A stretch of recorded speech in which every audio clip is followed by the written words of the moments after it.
Have you seen, has it been a while since you've seen this? I think I watched it a few years ago on television, but not on a big screen like this. I suppose at the time I saw it on a big screen, but it's been a while, so it's great to see it with an audience too. It's wonderful to hear it be in the middle of everyone and watch it. Exactly. And what is that like for you to see yourself? That's 35 years ago you made this picture.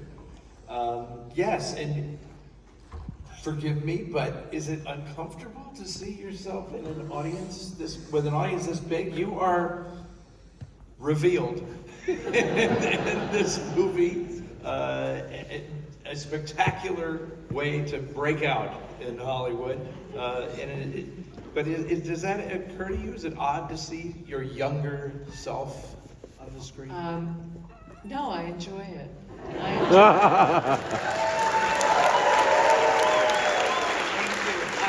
feel bad for my poor father.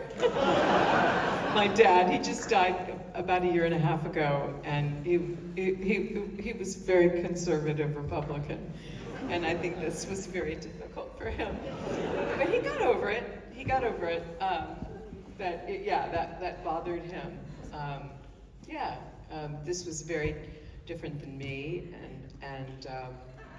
it was remarkable to watch it. I'm thinking about all kinds of things that have nothing to do with the film. I'm thinking about the time in my life, the time in Angelica's life. It's such a joy to see all of the actors. Pat Hingle, the great Pat Hingle. J.T. Walsh. And Angelica, I think, is just magnificent in this movie. She's done so many things, and she has more to go, but I think this is kind of my favorite. I think about all the things. As you said, Jim Thompson. What I think about is Jim Thompson, and I was lucky to have read a bunch of him at the time, and then I also found one of his autobiographies. I just looked him up today again on Wikipedia. What an interesting guy. And his, probably a lot of you know his books, and a number of them have been made into really great movies. And his history with his dad, who was actually a sheriff, who got into trouble and had to go to Mexico. And one of his great stories is called The Killer Inside Me, which is about a small town sheriff who is very well liked and is actually a violent psychopathic killer. Thompson was a great writer, and I remember reading at the time that he had been working in the oil fields as a kid. He was a severe alcoholic from the time he was very young, but he was reading the classics. And you can see it in this story, not only the narrative structure, but the Oedipal, the mythic level of even a movie like this. And it's interesting, in the original book, Carol, the nurse character, she's actually a real character in the novel. She's a Holocaust survivor, if I remember correctly. Yes. And they ended up cutting her out of the screenplay. I don't think Donald Westlake ever put her in there because they wanted the triangle. But anyway, it's so important to acknowledge that it all comes from this original mind of Jim Thompson, who was an extraordinary writer and worked on a lot of movies. You probably know all of this. He didn't get a lot of credit for some of the movies that he worked on, but he came to Hollywood, and he wrote a bunch of crime novels, but he also came to Hollywood and worked on a bunch of screenplays. Correct. In fact, we showed one last night. We showed The Killing here last night, with Stanley Kubrick's film that Jim Thompson wrote the screenplay for that. And he actually lived right up the street for a number of years. I mean, he lived in this neighborhood for quite a while. Is he uncredited on that? I think I just... Well, the thing was, Kubrick gave him... Jim Thompson wrote that screenplay. Right. But in the end, Kubrick only gave him the credit additional dialogue by And I Jim think he Thompson. challenged it, and He did. Well, it was a bone of contention between them, but Kubrick still hired him again, and Thompson wrote the screenplay for Paths of Glory, which is a fantastic script. But to your point, it was interesting that he wrote paperback originals, really. He was not, and only in Europe was he considered to be like a great American writer. Here, he was just like the guy writes cheap pulp paperbacks. But when he was dying, and as you said, he was a severe alcoholic, and when he was dying, he told his wife, "You'll see, once I'm dead, then my stuff is going to start making money." He did. And it was absolutely true. I mean, there was a period, this was the capper to like a decade of people finding his books and making them. You know, The Killer Inside Me was made, and all kinds of stuff. But thank you for acknowledging that, and thank you for being so knowledgeable about Jim Thompson. Sometimes the actors, they're like, "Who wrote that? I don't get it," but you know, thank you. But I have to ask how this was. You'd only made several films before this. You mostly did stage work. And how did you come to be cast in this film? It was my third movie, and so I was in New York doing plays. I had been in the regional theater, which meant a lot to me, and then I moved to New York in my late 20s, and I was doing plays, and Stephen Frears was making Dangerous Liaisons, and Milos Forman was making a movie called Valmont, and I was up for both films. Mm-hmm. And I was up for the girl who gets the letter written on her ass in Dangerous Liaisons. I had this tiny part. And then I was up for the lead in Milos Forman's movie. So I met Frears at that point, had a couple of meetings with him. And then I was cast in the lead in Milos Forman's movie. So they both made movies on the same subject. So Dangerous Liaisons was made first. They went to Europe. They shot the movie just as we were going to Europe. They were returning. Then after we made our film, I got back to the United States, and Dangerous Liaisons was just coming out. And it was a big hit, and it was a big, kind of amazing, movie. It's a great movie that Frears directed. And then ours came out, and it was kind of an international flop. And Milos Forman is this great director. It was much more lavish. I'm sure they spent much more money on Valmont. Anyway, so I had met him. And so then he was doing the Grifters, and I remember him asking Milos to show him some of Valmont. I think he did ask him. There may have been somebody else that was offered the part for me. I'm not sure. But so then I went to meet Frears again, but I didn't read or anything. I never, read. He just knew me, met me, and we chatted, and then he asked me to do it. That's sort of how it happened. And I have shown this film with Stephen, and he told me he gave you very simple and odd direction, I think. Not something that an actor would normally want to hear, like, I want you to do it like, and what was his suggestion to you? Well, he suggested that I watch Gloria Graham, but he didn't say to do her or anything. He just was saying, look, that's a suggestion. It was a great idea. It was a great suggestion. It was a delightful inspiration to study her and to watch her movies. So he said that, and then he also said, I want you to lighten your voice. He did say that. And I don't remember him saying a lot. He is such an extraordinary director. We were talking about it back there. The range of his movies, of course, since then, it's been a long time. He's made a lot of movies since then. But he works very quickly. He makes lots of movies. He moves very quickly from one to another. He is like a lot of very good directors.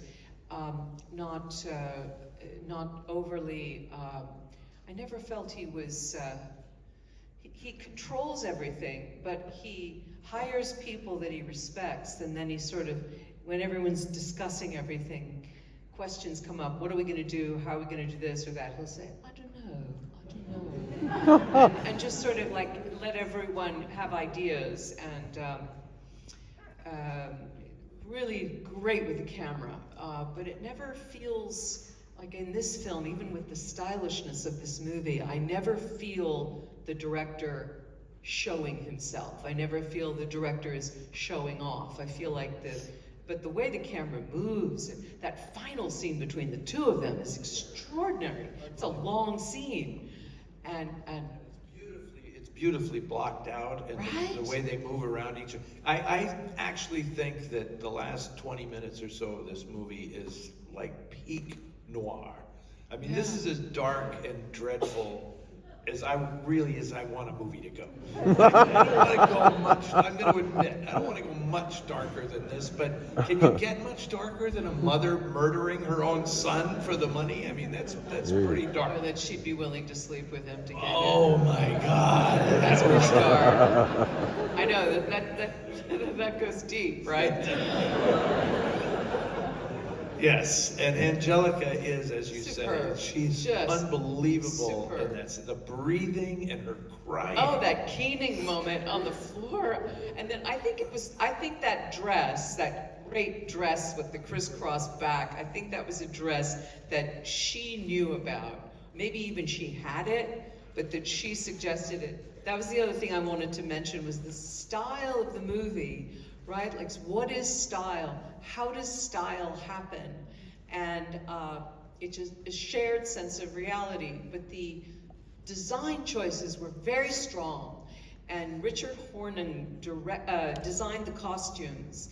And what he did, I remember he had very strong ideas. He came in with them very clear. But that's a lot of what you see is the clothing and the way that the women are dressed, but also the hair. You can't underestimate. Sidney Cornell was a great hairdresser. She doesn't work anymore, but she did Angelica's wig. She put that wig on her every day. She did both of us. That's really hard. And then with me, I had like long straight hair. One day she came over, she cut my hair, she colored it, and she permed it, all in one day. She did, and that is a lot. You know, we look at sets, I mean, in this one, the sets are extraordinary and the lighting and all of that, but sometimes we underestimate how important just this is. And if that works in a way, you can imagine with different hairstyles or different clothing, it would just be completely, it would be a whole different ballgame. But Richard Horning did all of the clothes, and he was extraordinary. And he's no longer with us, but he I think had a huge contribution to the movie. Yeah. And everything you're describing is so vitally important to the plot of the film, because there has to be a visual similarity between the two women as well, so that you could mistake it. Like when Henry Jones says, when Angelica walks in and he thinks it's you. Like, that's the whole thing right there, you know. But the other thing about the design of the film that is so impressive is, and this really hit me watching it this time, is that it is such a hybrid between classic 40s film noir and a modern film. Because as I'm watching this, I'm seeing, as you were describing, the costume design, it's very like 80s. You know, the tight stuff that you're wearing and your perm is a very 80s thing.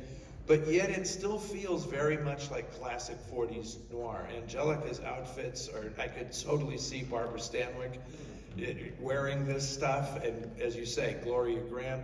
And the same thing is true with the script, that the dialogue is very much harkens back to 40s tough guy dialogue. You have a few lines in the film that are just like, what's the eating soup with a corkscrew or something?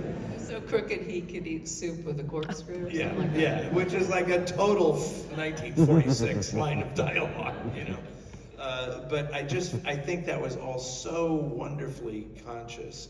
And there's also that moment when you said your voice had to be higher to be disarmingly adorable and cute, and then you find out this is the most avaricious bitch I've ever seen in my life, you know. But you dropped your voice at one point when you're talking to John, and everybody suddenly realizes, I think that voice is all an act. She's putting that on, and it's so effective. It's great. Now, the scene, I have to ask, you mentioned J.T. Walsh. The scene, his breakdown scene, was that not the penthouse of the Roosevelt Hotel? Yeah, Wow. okay, I thought, I've been in that place, I've done an interview there, and I think that's where that's where we were, yes. And so, he's a marvelous. Professionally only.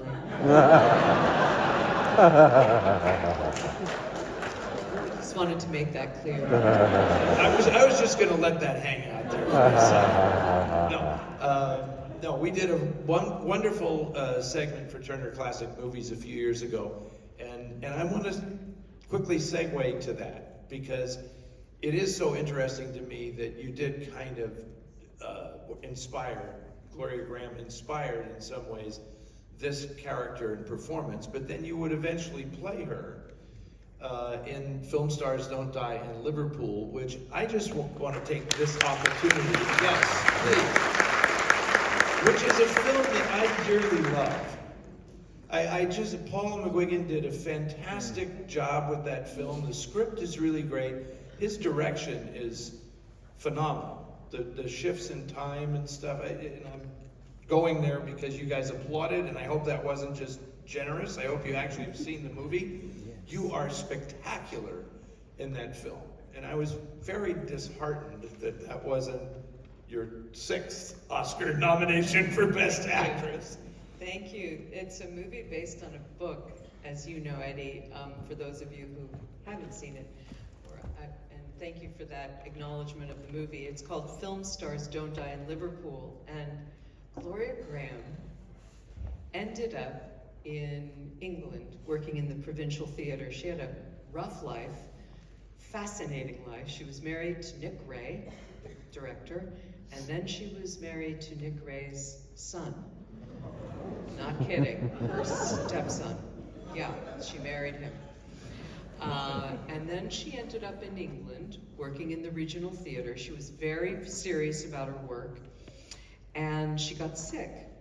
She had been working in the theater, and she met a young guy, and they had a love affair, but they had broken up, and then she was in England, and she got ill, and she had breast cancer, and she was very sick, and she called up Peter, who's this lovely man from Liverpool, very much younger, and he took her in. His family took her in, and they lived in Liverpool. So she goes to the house in Liverpool where his parents live. They loved her. They had met her when they were going out together. They took her in and basically took care of her. And she ended up, she was there for a few weeks. I can't remember if it's in the movie, but in real life, they eventually put her on a plane. She flew back home. She literally died the next morning. And so Peter, who is this incredibly lovely man, wrote a book about it. And it's a very thin, slender volume. It's not exploitative at all. It's a beautiful book. And it's called Film Stars Don't Die in Liverpool, which is about this experience. So anyway, we made a movie of it a few years ago, and I love the movie too, so I appreciate that. But that's Gloria Graham. She was an incredible figure in film noir, and quite an interesting woman. And there's a great, Elvis Costello wrote a great theme song for the film that's really fantastic. And I have to ask you this, how disappointing is it when, you put everything into that film. That film, you could just feel this magic that was happening when you became her in this film. And how disappointing is it when it just doesn't, that film, I'm so upset that Sony didn't do anything with it, really. Yeah, it is disappointing. And, I've made a lot of movies that I loved a lot that nobody acknowledged or didn't think was very good. So, quite a few, in fact. And those, I don't know. I don't know what to say about that. It is heartbreaking, and it's also not, because for me, I made a few movies, a couple of movies before the Grifters that, and I'd never made movies before. I wasn't a kid, I was like almost 30 before I really started doing movies, and I made a couple, and the second one was this lavish period movie I mean, I had never been to Europe, and I was in Europe playing a French aristocrat. I mean, it was like incredible. And it was the most fantastic experience. And my first movie was a Dan Aykroyd, John Candy comedy. So I'd made 2 movies and a great movie, The Great Outdoors. It's a miracle I ever worked again. Anyway, in both of those, nothing happened. So I made, you go through the whole process of making a film, it comes out, and it was like, oh, nothing happens. I had never had the experience of something having a life afterwards. So The Grifters was the first time. So yes, it is. It is kind of heartbreaking when that happens, but I guess I've been through it enough now. It doesn't, I feel slightly responsible, maybe. And then I also feel, that, maybe it wasn't that good. And then I also feel that for me, the experience is mine. So I've made it, and the experience of making it is mine. Whatever happens with the film. And that's actually more what you're left with. Like coming and seeing it today, I'm thinking, I like the movie very much. I love this movie. But I'm also thinking about, just my own life. The time and this, and that was the driver, and that guy, and the station wagon that used to pick me up, and just everything that happened in my own personal life that nobody here would have any association of. It takes a while. If enough time goes by when you're watching a movie you've been in, you begin to forget all that. At the beginning, you can't, it's hard to see at all, because it's just, when you've been in it. But it was, I just have a lot of memories.